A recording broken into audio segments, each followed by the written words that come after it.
saying I'm going to rule the world or I'm going to change the world, but I guarantee that I will spark the brain that will change the world.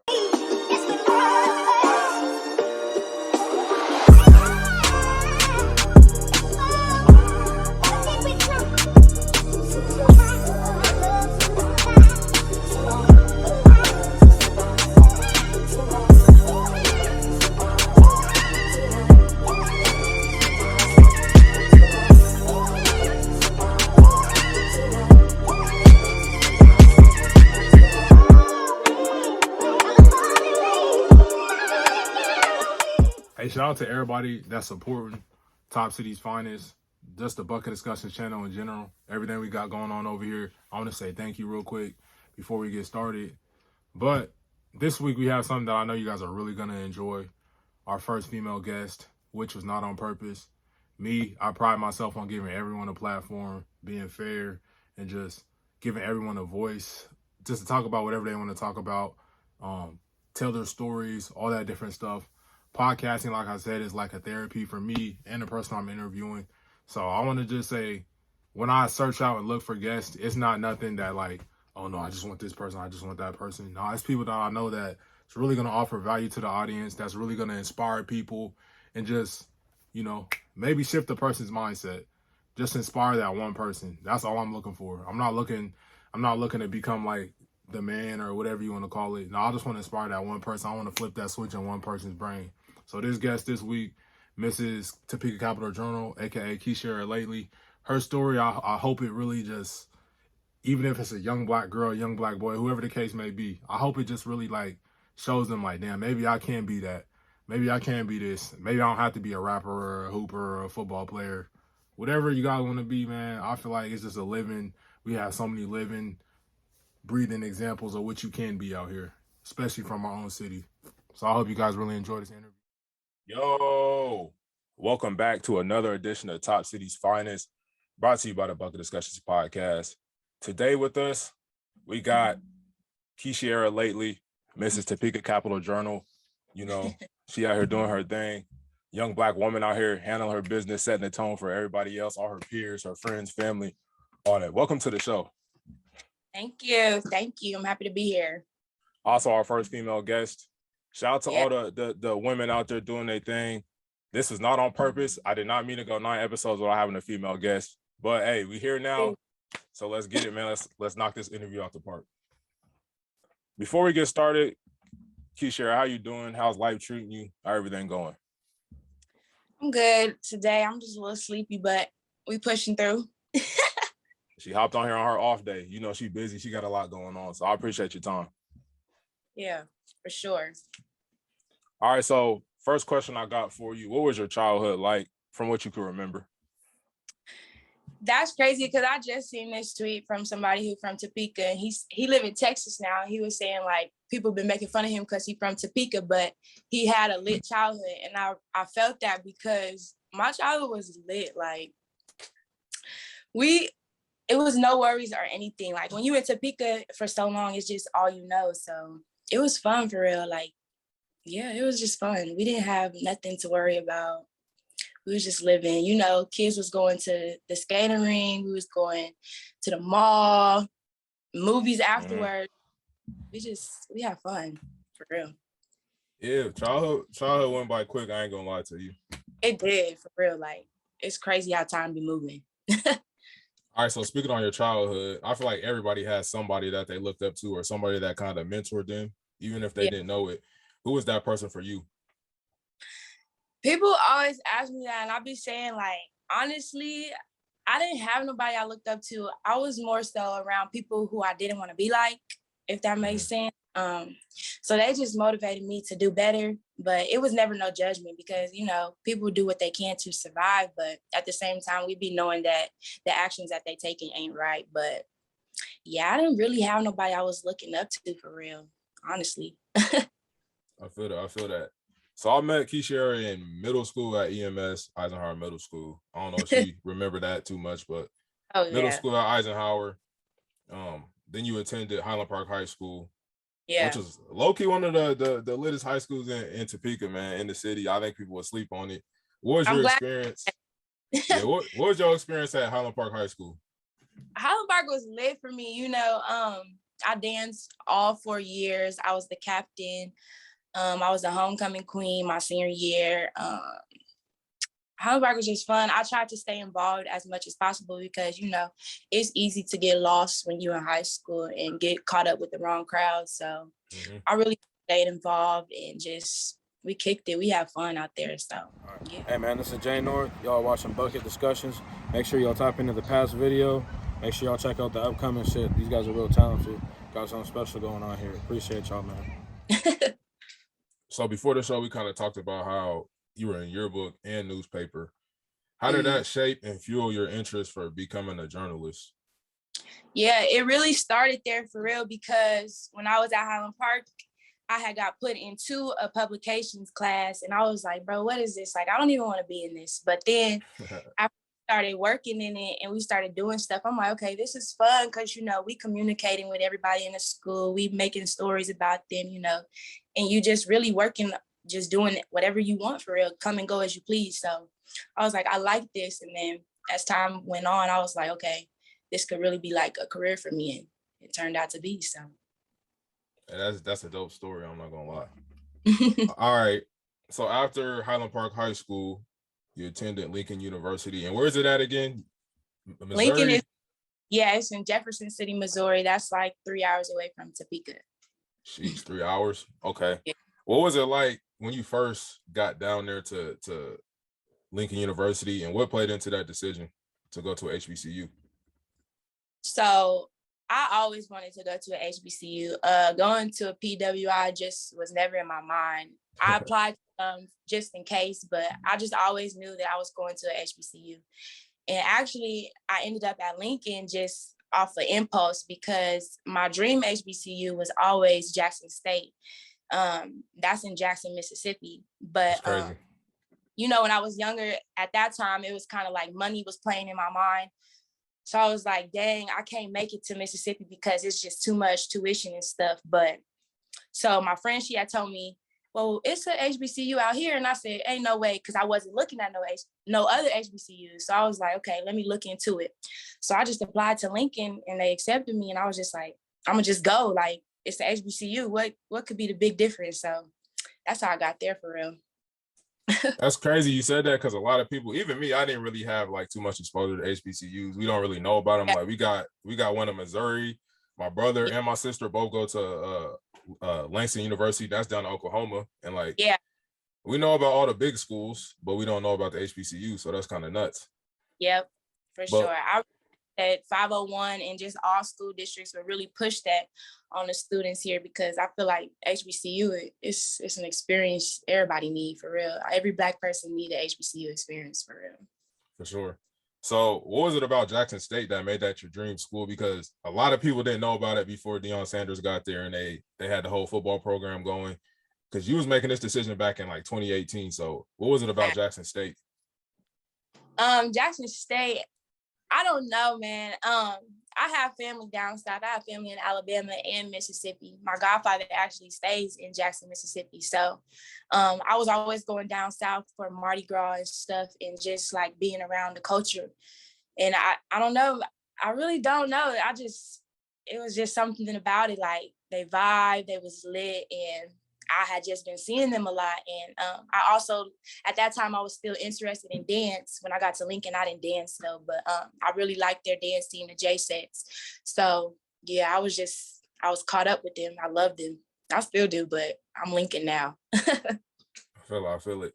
All right, so you kind of talked about Highland Park High School, your experience, your childhood, how you didn't have much to worry about. What was the transition like going to college, not just college, but HBCU, 3 hours away from home? What was that adjustment period like? In the beginning, it was kind of scary because I never seen Lincoln. I never toured it. I didn't even know about it, like I said. So I was really nervous about that. And it was just my first time being away from home and being away from Topeka. I've never been nowhere else. So I was super nervous. But when you get there after them first 2 weeks, it's just like, yeah, this is lit. This is what's up. and everything go away for real, because it's so much going on, and everybody at Lincoln or at any school that you go at, they're just the same as you, and everybody trying to reach the same goals. So I adjusted really quickly for real. Yeah, that's dope. So all around, what was your experience like? Like, what could you chalk it up to? Could you say you had a lot of fun? Could you say it was stressful? What was the whole 4-year experience like? A lot of growing and learning. That's what I would say. Of course we have fun. Lincoln is fun. It's a party. It's not a party school. People say that. Don't let me say that. But we partied though.